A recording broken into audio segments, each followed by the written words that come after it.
And this is such a pleasure welcoming you to our program today. Thank you, Magda. It's a pleasure to be here. So, Jeff, right now, of course, you are an executive director at the McLean or at the Institute of Coaching. What brought you there? And quoting our best friend Marshall Goldsmith, "What gets you there won't take. What gets you there won't take you there." Right? So, what was your journey to where you are right now, and what leadership lessons, frankly, you could take away from your own career?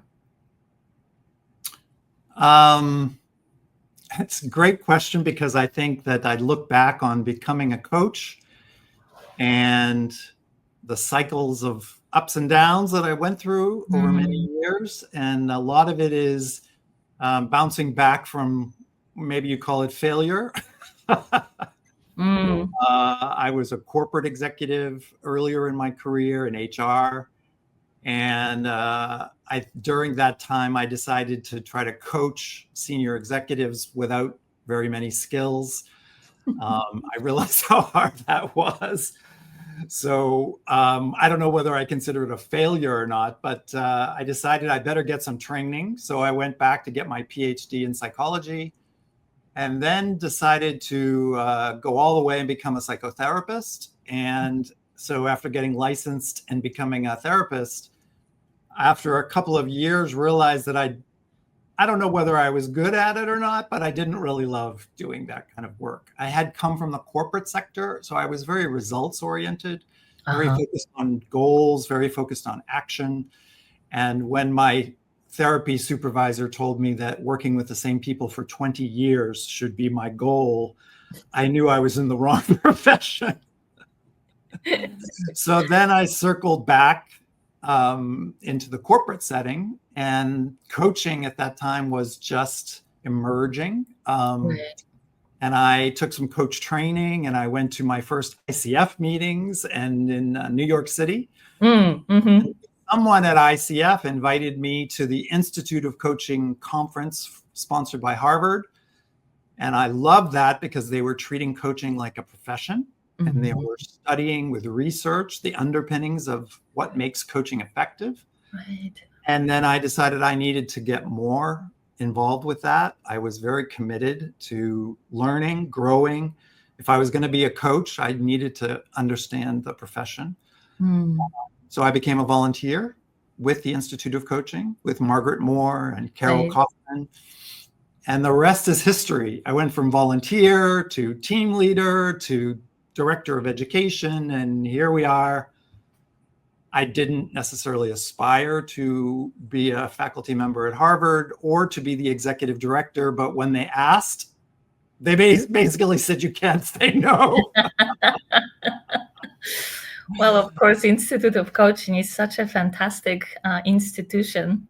As you said, bringing a lot of research and research underpinnings to the wisdom of coaching, how coaching works, how coaching operates, and how to measure the efficacy of coaching. So ICF has been a proud partner with Institute of Coaching for many years. In different endeavors, most recently with the grants program. So thank you for occupying the space in a coaching field. I guess that it's so very important for making sure that coaching is understood, but really that professional coaching is understood, and that this qualification, skills, competencies are being valued by coaches and by the clients alike.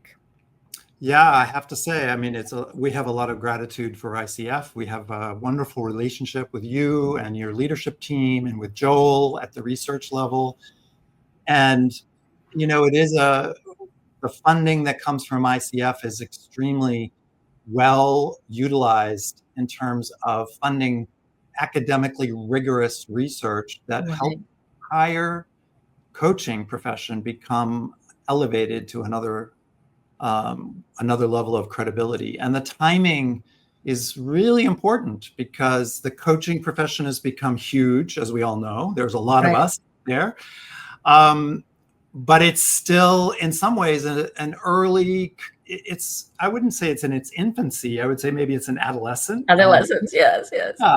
But I think that having real rigorous, academically sound research is really crucial to the field, and that the coaches are beginning to recognize the value of being involved with a community like the Institute of Coaching, which is more academically rigorous, and then also being involved with ICF in terms of making sure they have the proper credentials, making sure. And so that's a wonderful alignment, I think, of commitment to elevating the profession. And given what's going on with artificial intelligence and everything, it's more important than ever that we continue the learning journey, that we're constantly elevating ourselves as coaches. And to do that, you want to be part of a tribe. ICF is a really important global tribe, and the IOC is a really important tribe. And the fact that we work together so well, I think, is incredibly valuable for everybody involved. I certainly cannot agree more. And you mentioned artificial intelligence. Another part of the conversation we have with the Institute and many other bodies is, of course, the mental well-being. And so much we hear about that. And so to me, this is like entering new territories for coaching. Either we are disrupted by it, or we can help disrupt. Disruption to me is not a bad word, but we can influence how the field grows, and how we as coaches can understand better the boundary. What do you think about that? Yeah, I mean, I think that there is a great opportunity for us as coaches to leverage the science and to commit ourselves to going to another level of humanity, well-being, empathy, connection with our clients, and that the technology that's evolving is really hopefully giving us the fuel, the impetus to recognize that, at baseline, some technology is coming along that may replace a lot of activities that are day-to-day routine activities, but the need for human connection will become more and more important. And so the role of the human coach as a sounding board, as a listening activity, as a form of curiosity and empathy and connection will become more important than ever. And people are feeling burnt out. And so when they need support, they're going to turn to each other. They're going to turn to coaching. One would hope, right? And still not everybody knows about coaching, don't know enough about coaching, perhaps. So I wanted to talk to you about your book, your best-selling book, Flex, The Art and Science of Leadership in Changing World. Changing world cannot be more appropriate term these days. So Flex, actually. Emotional collaboration, engagement. Yes, the Flex, the art and science of leadership and changing. So, what possessed you to write that book, Jeff? This was right around the time of COVID, and recognizing that many coaches were being asked to deal with leaders. I'm fundamentally a leadership coach, so I was dealing with a lot of leaders under a lot of stress. And I did a research study, a qualitative research study, to ask other coaches, about 50 other coaches, what do you focus on when you're dealing with your leadership clients? What are the primary areas that they need to develop? And what came out of that was the need for us to support our clients to become more agile, more flexible. It's not just a one-trick pony, be very autocratic or very authoritative. And it's not just collaborative, participative, democratic either. It really depends on the context and the situation.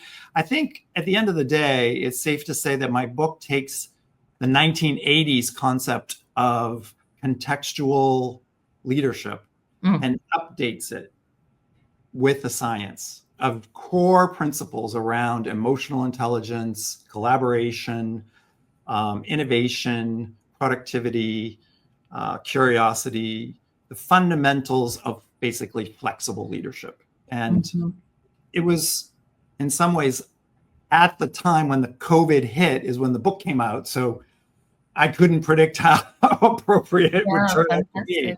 Yeah. But it's still true today. I mean, even in post-COVID, we're still living in a very very much in flux, right? A lot of disruption has become almost the norm. Indeed, and that's not an easy environment to operate, neither as a leader nor as a regular person, and frankly, not even a coach, right? Because that flexibility, that agility, I guess, is expected from a coach as much as it is from the client. Absolutely, yeah. I mean, I think that that's another reason to reinforce the need for coaches to be on an ongoing learning journey. Because if you are tapped out as a coach and you're not focused on continuous growth and knowledge building and skill building and extending your competencies, not just baseline competencies, but constantly looking to expand, as Marshall Goldsmith would say, right? You'll peak and then you will not be able to be a appropriate or a value added resource for the leaders that you work with. Coaching is a very challenging profession, if you think about it, because if you want to be really good at it, you need to always, in a way, be one step ahead of your clients. Right. You can role model for them.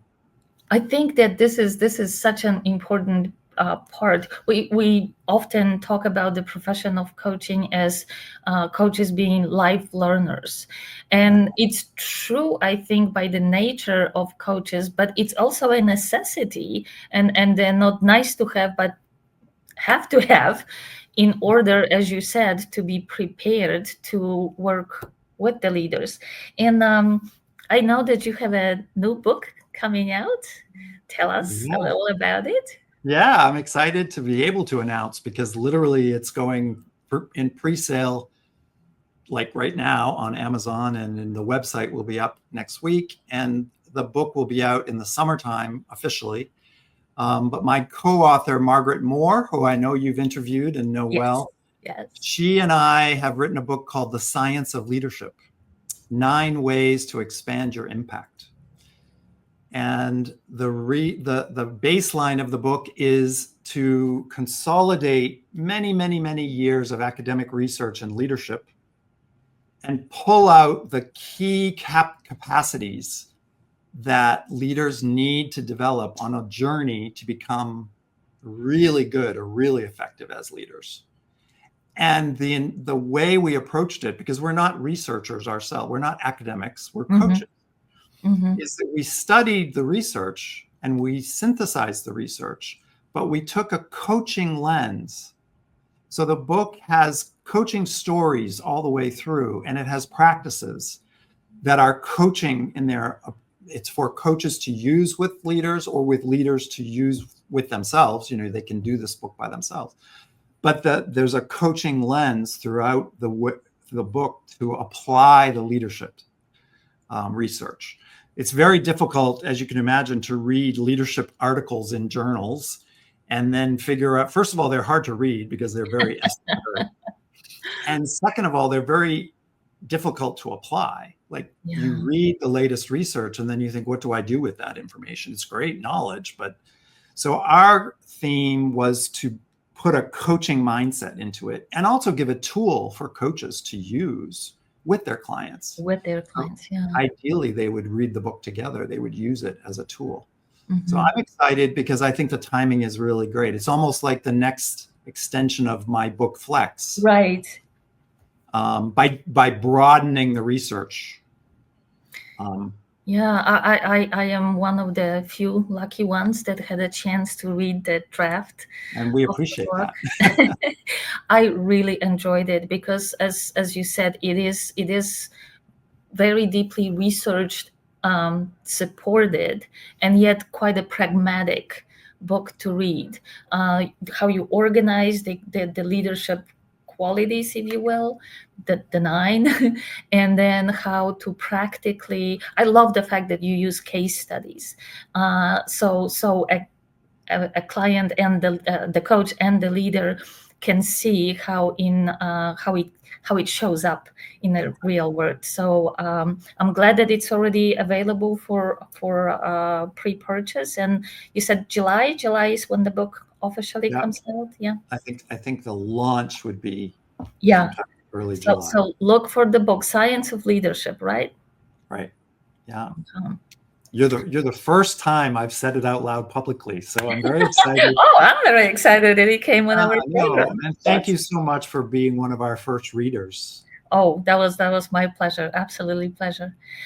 Speaking of leadership, so you did say even on this program today that you are a leadership coach. We already talked a little bit about the genesis of your book Flex. Over your career, what major changes do you see, not only what is required from leaders, but leaders themselves? Who comes into that space? Who becomes a leader? Are you born leader? Are you becoming a leader? Do you see any trends in the leadership? And I can talk a little bit about, well, generations change. We have much more multicultural populations. Do you see anything that stands out for you in the field of leadership? Well, yes. I mean, I finished off the book Flex by making the pronouncement that I believe that everyone is a leader. And the reason I said that is pretty straightforward. You get out of bed in the morning, and who is running your day? Well, you, right? So whether you like it or not, you're leading your life.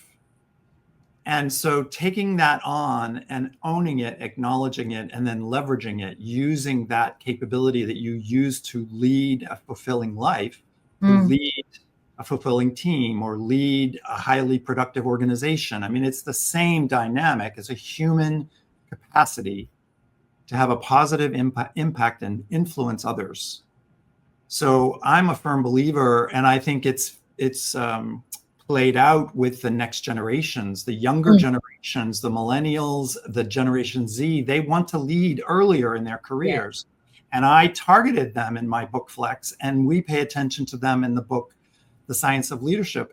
Leading is something that we all need to take a bigger role in, and we need to find tribes. We need to learn the key skills and competencies and capacities with the help of a coach, hopefully, because good leadership is more important than ever. I say this pretty bluntly that, there's a lot of places where the leadership these days is not particularly helpful. And in order for us to overcome some of those challenges, we need to develop really highly effective, ethical, authentic, real human leaders that are thoughtful, that are collaborative, that are listening, curious. And so I don't believe that you're born to be, in some sense, I do believe that you're born to be able to be a leader. Yeah. But then you have to develop it. There you go. This concept of situational leadership, I actually quite like it, because at any given point, you may be put in a position, or put yourself in a position of leading a project. It does not have to be a CEO of the Fortune 100 company, right? It could be very isolated situation where leadership still is very much needed. And when we talk about that, you just opened the door. We are living in a very unusual, well, maybe not that unusual, it happens every so often, right? But difficult, and many of us would probably characterize it as challenging times of seeing maybe a little bit of a reversal of what we consider a leadership style that is effective. So and it's happening at the global scale, of course, and it's also happening at the more localized scale. So what would you say, how one works with the leader who is attracted by this more autocratic, authoritarian type of leadership? Well, it's a challenging time, as you said, and I think during like times of a pandemic or times when there's real disruption, like really painful disruption, authoritative, not authoritarian, but authoritative leadership can be really helpful. So I don't think we're going to throw the baby out with the bathwater and have turn everyone into like a participative listening. You know, there is a time and a place for direction. When you are in a plane with a pilot, you want that pilot to be directive. He or she knows what to do and they get you there. So it is not an either or situation. But I think that on an ecosystem level, the Western culture in particular, and I won't speak to the whole globe, but had become somewhat complacent. And my optimistic sense is that, the fact that some authoritarian type styles have emerged around the world, in the US, in Brazil, in Hungary, in Turkey, in other places. It's not just happening in one country. Right. I'm hoping that is a wake-up call for people to realize that they need to participate in the process. So it's not black and white. Some of the things that may happen during a more authoritative time might be beneficial because it can wake people up. Right. But we don't want to go backwards. We want to go forwards. Right. So I think it's really a call to action. If you're frustrated with what's happening, if it's impacting you, it's yourself in a negative way. And I know that there are definitely people being hurt by some of the things that are being cut, and it's time to stand up and take on leadership yourself in a bigger way. And maybe that'll ultimately make us a more mature civilization. So maybe this is a temporary, I'm not sure. I'm hoping to see more women step into bigger leadership roles. I'm hoping to see a resurgence of multicultural leadership, because when you start to shut people down, they don't like that. So they will respond. We'll see. So flipping the coin a little bit, because the time, we often hear, of course, in our field that coaching is more needed than ever. I would agree. Now, with all the challenges that we're experiencing, what would you say to somebody who's considering a career as a coach? Well, I get asked that question a lot, actually. I'm sure. And I'm sure you do too. I would say if you want to be supportive of people and help them live out their full potential, and that's something that you're passionate about, then great, become a coach. But as I said earlier, become a role model for learning, personal growth, development, and therefore don't become negative about the evolution of technology. Embrace the fact that artificial intelligence is here. It's not going to go away. Right. It's going to evolve. And so, play around with it, use it, practice with it, actually have some fun with it, become aware of its limitations, because it has a lot of limitations. Certainly. Data privacy is an issue. It tends to give advice as opposed to really coach. Now that may change, but that's the current situation. It tends to answer all the questions. And then if you look under the hood, the answers are not always correct. Right. So become knowledgeable, but don't shy away from the changes. You know, embrace the change, and then you become a great role model and mentor potentially to your clients. And I think you can have a great career. I mean, if you think about it, there isn't anyone that can't benefit from coaching. Right. Exactly. Yeah, we often say that not everybody needs coaching, but everybody can benefit from coaching. Yeah. And the world is a big place. So I think, yes, we are growing as a field, and I hope that we continue grow so that the access to coaching is greater. And by access to coaching, I actually mean it from two perspectives: those who want to engage a coach, and those who, as we just discussed, want to become a coach. So you're seeing the future of coaching in what light? What color would you put on a future of coaching? I mean, I use purple because it's my favorite color. But since you're wearing teal, I'll say teal because I also think that's quite a beautiful color. No, I'm optimistic. I think that the need for coaching is greater than ever. I think that if people want to become effective in their professions in this highly technologically driven world, they want to be more human than ever, then they're going to want to be coaches, have coaches. I think it will continue to be a wonderful profession and a growth profession. But I think that we have to commit as coaches to be on a learning journey. We cannot be complacent, just as we cannot be complacent in our communities and in our countries. We cannot be complacent in our coaching development. That's great. That's a fantastic closing comment, Jeff, because we are at the top of our time.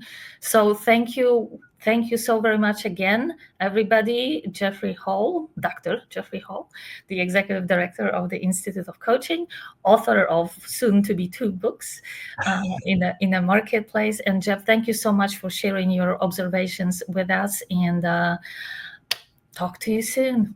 Yes, thank you for having me. It's always a pleasure to talk. And for everybody else, I'll see you next month.